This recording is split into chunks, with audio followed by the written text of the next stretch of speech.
The Hornsby-Akroyd oil engine, named after its inventor Herbert Akroyd Stuart and the manufacturer Richard Hornsby and Sons, was the first successful design of an internal combustion engine using heavy oil as a fuel.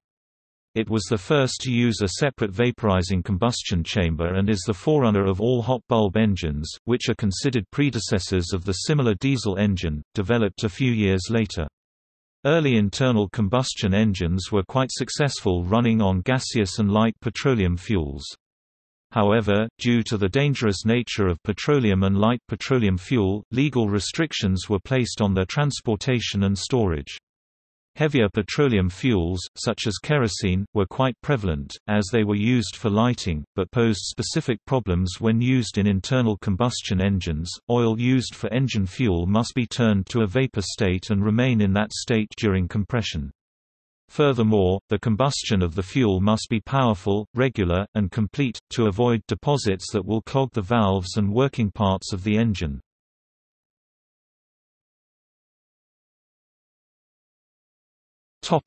Early oil engines.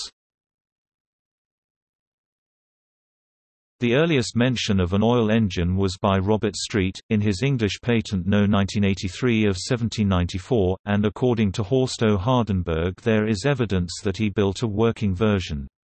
Other oil engines were subsequently built by Etienne Lenoir, Siegfried Marcus, Julius Hock of Vienna and George Brayton in the 19th century.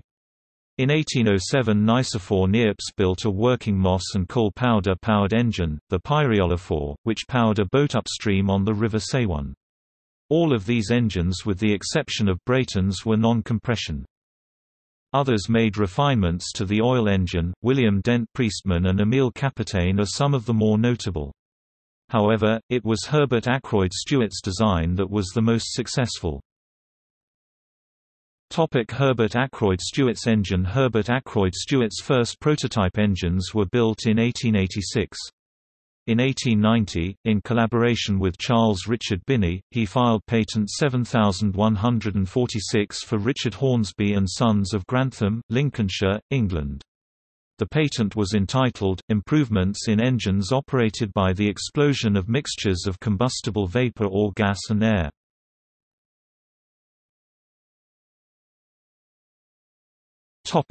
Vaporizing combustion chamber.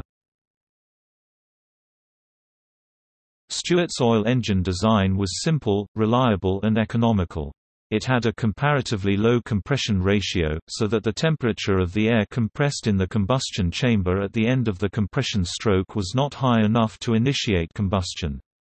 Combustion instead took place in a separated combustion chamber, the vaporizer, also called the hot bulb, mounted on the cylinder head, into which fuel was sprayed.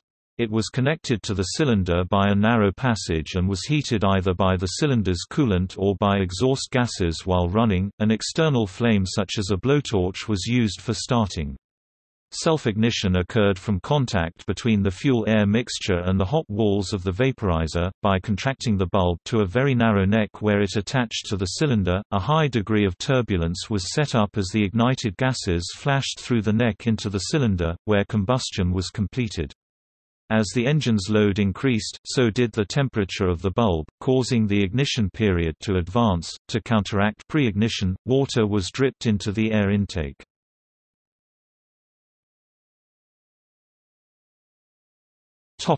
Four-stroke oil engine. The Stuart engine is a four-cycle design. During the intake stroke 1, fresh air is inducted into the cylinder through a mechanically operated intake valve. Simultaneously, oil is injected into the vaporizer. The vapor of the oil is almost entirely confined to the vaporizer chamber. This cloud of hot oil vapor is too rich to support combustion. On the compression stroke 2 of the piston, the fresh air is forced through the narrow neck and into the vaporizer. Just as compression is completed, the mixture is just right to support combustion and ignition occurs to push the piston during expansion stroke 3. Exhaust gas is released then during stroke 4.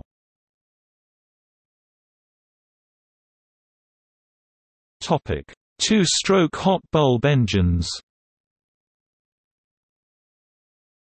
Some years later, Akroyd Stuarts' design was further developed in the United States by the German emigrants Mietz and Weiss, who combined the hot bulb engine with the two-stroke scavenging principle, developed by Joseph Day to provide nearly twice the power, as compared to a four-stroke engine of same size. Similar engines, for agricultural and marine use, were built by J. V. Svensson's Automobilfabrik, Berlinder's, Lysekil's Mekaniska Verkstad, Pythagoras Engine Factory and many other factories in Sweden.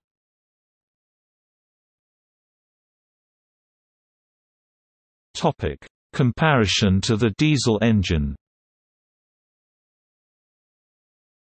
Akroyd Stuarts' engine was the first internal combustion engine to use a pressurized fuel injection system and also the first using a separate vaporizing combustion chamber. It is the forerunner of all hot bulb engines, which are considered kind of predecessors of the similar diesel engine, developed a few years later. However, the Hornsby-Akroyd oil engine and other hot bulb engines are distinctly different from Rudolf Diesel's design, where ignition occurs alone through the heat of compression. An oil engine will have a decent compression ratio between 3:1 and 5:1, where a typical diesel engine will have a much harder achieved compression ratio ranging between 15:1 and 20:1, making it a lot more efficient. Also, the fuel is injected easily during the early intake stroke and not at the peak of compression with a high-pressure diesel injection pump. First production oil engine. Akroyd Stuarts engines were built from 26 June 1891 by Richard Hornsby and Sons in Grantham, a large manufacturer of steam engines and agricultural equipment, as the Hornsby-Akroyd patent oil engine under license, and were first sold commercially on 8 July 1892. Other engineering companies had been offered the option of manufacturing the engine, but they saw it as a threat to their business, and so declined the offer.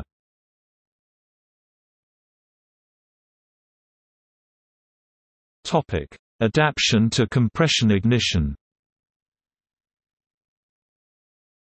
In 1892, Th. Barton at Hornsby's enhanced the engine by replacing the vaporizer with a new cylinder head and increased the compression ratio to make the engine run on compression alone, pre-dating Rudolf Diesel's engine. This Hornsby-Akroyd oil engine design was hugely successful. During the period from 1891 through 1905, a total of 32,417 engines were produced. They would provide electricity for lighting the Taj Mahal, the Rock of Gibraltar, the Statue of Liberty, chosen after Hornsby won the Oil Engine Prize at the Chicago World's Fair of 1893, many lighthouses, and for powering Guglielmo Marconi's first transatlantic radio broadcast.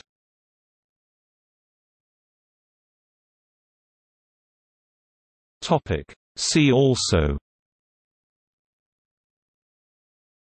hot bulb engine, history of the internal combustion engine.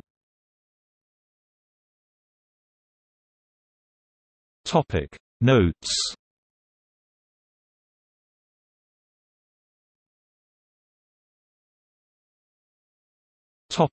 External links. Richard Hornsby oil engine.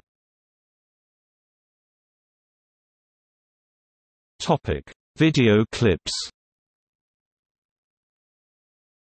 Running Hornsby-Akroyd motor 1905, Great Dorset Steam Fair, 2005.